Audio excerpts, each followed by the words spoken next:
दया थी, धार्मिकता उनके अंदर बहुत ज़्यादा थी। उसकी धर्मपत्नी बहुत ही नास्तिक टाइप थी। वो भगत जी को काफ़ी बाधा पैदा करती थी भक्ति मार्ग में। फिर भी भक्त अपनी श्रद्धा और स्वभाव से कभी विचलित नहीं होता था, क्योंकि राजस्थान के अंदर बहुत पहले की बातें हैं, 400 वर्ष पहले। तो वर्षा हो जाती थी तो अन्न होता था, ज्वार बाजरे बोआ करते थे, अन्यथा बहुत ही भूखमरी होती थी। गरीबी बहुत थी, निर्धनता बहुत थी। एक बार वर्षा हुई और धन्ना भगत की बीज बोने के लिए, ज्वार बोने के लिए रास्ते में 4 संत भगत आ गए और भगत को देख करके भगत प्रणाम करते हैं, गदगद होते हैं, बैल खड़े कर लिए। वो जो ऊँट था वो खड़ल काहे कि है भगत, 4 दिन हो गए रोटी नहीं खा ली, 3-4 दिन हो गए कोई अन्न नहीं मिला, हम ऐसे तीर्थ यात्रा पर जा रहे हैं। अब धन्ना भगत जी ने सोचा 4 दिन हो गए रोटी नहीं खाई, ये मरेंगे, निढाल हो रहे हैं बिल्कुल।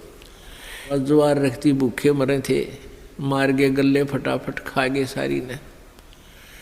अब भगत ने सोचा ज्वार तो खा ली भगतों ने, और बीज ना बोया तो पड़ोसी लोग जाके घर में बताएंगे, पड़ोसी किसान, कि आपके खेत में बीज क्यों नहीं बीजा तुमने, और फिर मेरी पत्नी है वो मेरा सिर खावेगी, लड़ाई करेगी।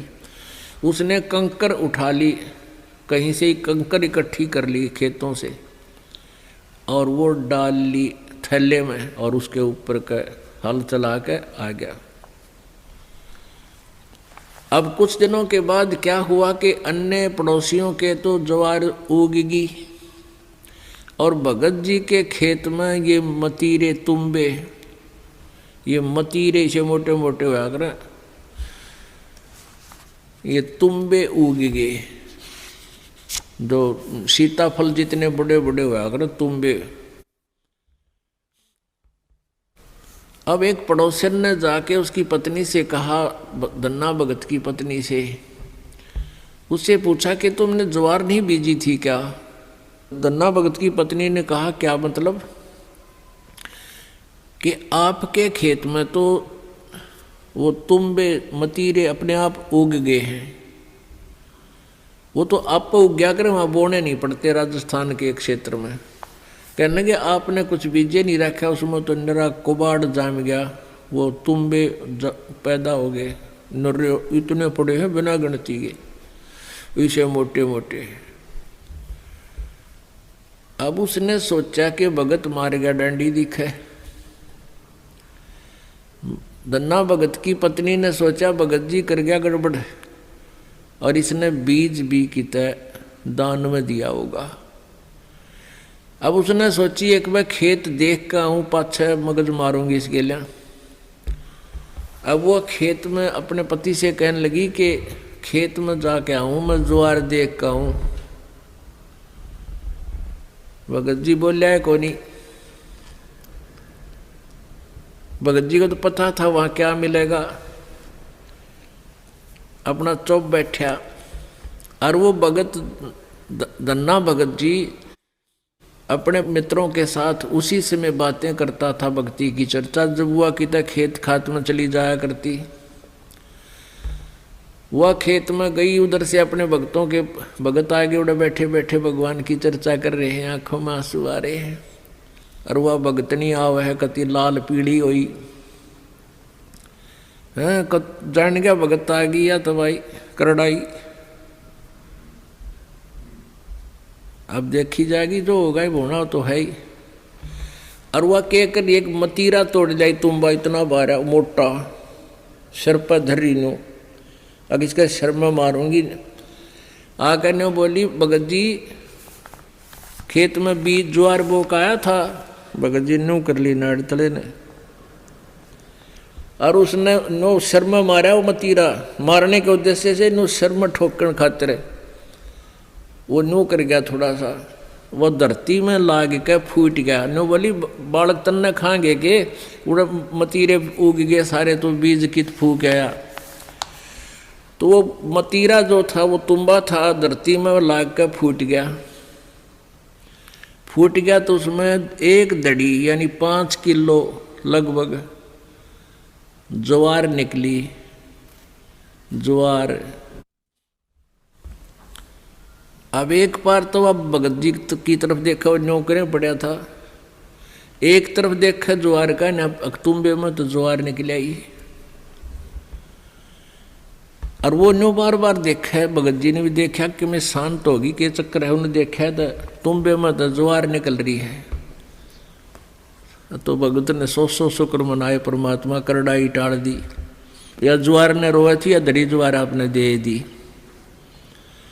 इतने में फिर अब उसके मन में न्यू आई कि कदे और भी तुम भी ज्वार पाओगी, फिर तो ले कर चद्दर और ले कर मोगरा डंडा बाज ली, वहाँ बिछा ली चद्दर और मतीरा दरा डंडा मारा, न उठा के फेंक दे, परल दे ही ज्वार निकला।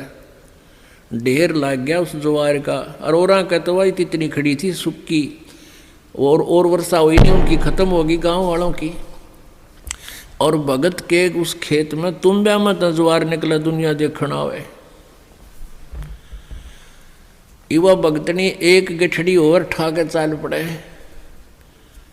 जब वह 3-4 गठड़ ले आई, 3-4 अपना जितनी उस खेत में होनी थी उगनी, यानी जिसमें निपज होनी थी उपज, उतनी ज्वार जब आ ली, भगत जी ने बोले वो और मत लाइए, अपनी आ चुकी है और इसको बांट दे सारे गांव में, सबके बालक भूखे हैं।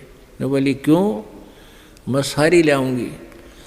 वह लाई ठाठा गए, फिर जो भी गिठड़ी लाए वहाँ तक ताबा बोझ मरती, वहाँ खोल ला उसके वो बूमड़ा हो जाए, उसके फूल वो बन जाए छिलका, ज्वार ना रहे। वह 1-2 गिठड़ी तो लाई, फिर बैठ गई, अगियो अच्छा चाड़ा हुआ। तब धन्ना भक्त ने कहा भाई बाकी की ज्वार भगवान ने आप सबके लिए दी है और अपने हिसाब की ले जियो जिसने जितनी चाहिए और सबको बांट दे। तो परमात्मा कहते हैं ये मालिक ऐसे ही किया करता है, तो हम सच्ची लगन लगावें। परसों एक बहन आई रेवाड़ी साइड की, वह 10-8-9 वर्ष से नाम ले रही थी। उसका पति नाम नहीं ले हुआ था, वो गुटी छुट्टी लावा था। फिर उसने वो तकलीफ होगी, कोई बीमार सिमार हो गया, उसने भी नाम ले लिया। वो नाम लेकर गए थे, वो अकेला वो ले गया था और वह पत्नी उसको दिलाकर नाम लेकर गई थी। वो पहले से लिए हुई थी नाम उसकी पत्नी, वो ना माना करता पहले बिल्कुल भी। वो बीमार सिमार सा हो गया, फिर नाम ले लिया। उसके पति ने 1700 रुपये रखे थे, गरीब सा काम, बिल्कुल निर्धन से है। और 15 नोट थे 10-10 के 150 रुपये उन 1700 में। तो उसकी पत्नी को कुछ पैसों की आवश्यकता थी, भगत ने कहा कि वहाँ से उठा ले, 1700 रुपये रखे हैं। तो उसने देखा वो 1700 तो रखे थे, उसमें उसने थोड़े से चाहिए थे, 100-200 निकाल लूँ। तो उसमें देखा तो 1700 तक होना, वो जो 10-10 के नोट थे वो 1-1 हज़ार के बन गए। वो 15,000 रुपये तो वो 150 रुपया के हो गए, और बाकी वो जो 1700 का जोड़ अलग रह गया, 1450-1500 वह न्यारी। तो वह कहने लगी भगत ने, अकाइयत ने के दिखाऊं, क्या अब देख के कर दिया परमात्मा ने, हमारे गुरुदेव ने, कबीर परमेश्वर ने के कर दिया कि ये तो घने रुपये हो गए, 15,000 हो गए, ये तू 150 बताओ था तो 1500 है बोला। वो कहने लगा मारे 15,000 तो मैंने देखे। तो भगत ने कहा है कि तुम्हें घने दिन पहले की नाम ले रही है, गुरुजी ने के बारे में आप ही ज़्यादा जानते हो, मन तैयबा नाम लिया है, ये के कर दिया हमारे घर पे, यानी तू ही ज़्यादा जान सकती है आपके भगवान के बारे में। तो पुण्यात्मा हुआ बेबे फिर यहाँ पैसे लेकर आई, पाठ करवाया। ने बोले जी ये वो नोट कति नए कति जानो ये गड्डी में काट के लाए। ऐसे 5 नोट उस बहन ने दिए यहाँ पर। तो पुण्यात्माओं, पहले तो एक उदाहरण धन्ना भगत जी का आज तक गुणगान किया जाता है। और यहाँ परमेश्वर कबीर जी की कृपा से, उस परम पिता परम अक्षर ब्रह्म की रजा से, या गिनती नहीं इसे चमत्कारों की।